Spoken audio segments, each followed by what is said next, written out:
Halo semua, perkenalkan kami dari kelompok 4, berikut nama dan NIM anggota kelompok kami. Kami akan menjelaskan sebuah kasus dan keterkaitannya dengan pasal pada kode etik psikologi, yaitu pada pasal kerahasiaan rekam dan hasil pemeriksaan psikologi 1. Berikut kami paparkan contoh kasus dari pelanggaran kode etik psikologi.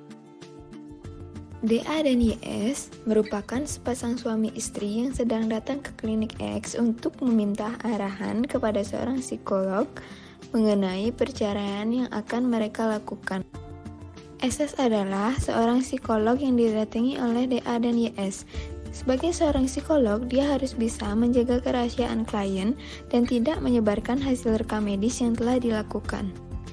Kemudian, DA dan YS melakukan sesi konseling dengan psikolog SS. Namun, suatu ketika, SS dan pihak dari klinik X mengeluarkan hasil rekam medis dari proses konseling perceraian antara pihak tergugat dan penggugat. Dalam rekam medis tersebut, terdapat pembahasan mengenai anak yang dirasa sangat sensitif yang menyebabkan DA sebagai klien merasa telah dirusak nama baiknya karena dalam rekam medis yang dikeluarkan oleh pihak klinik X melalui SS tercantum nama DA telah melakukan penyekapan dan penyiksaan terhadap anaknya LX. Padahal DA dan YS tidak pernah meminta surat rekam medis dari klinik. Namun, tempat SS bekerja, yaitu klinik X, justru mengeluarkannya tanpa izin. Dari kasus tersebut, dapat dilihat bahwa terjadi pelanggaran kode etik psikologi yang dilakukan oleh psikolog SS dan klinik X. Pelanggaran yang dilakukan oleh psikolog SS dan klinik X yaitu: yang pertama, SS tidak menjaga kerahasiaan data hasil rekam atau pengamatan dan membeberkan hasil rekam psikologi lengkap dan rekam psikologi terbatas. Yang kedua, SS membeberkan hasil rekam medis tersebut kepada publik sehingga mencemarkan nama baik klien. Yang ketiga, SS tidak bertanggung jawab dalam mempertahankan kerahasiaan hasil rekam psikologi dan merugikan pengguna layanan psikologi. Dan yang keempat, hasil rekam medis diketahui oleh banyak orang, padahal hal tersebut bersifat rahasia dan hanya boleh diketahui oleh pihak yang berwenang.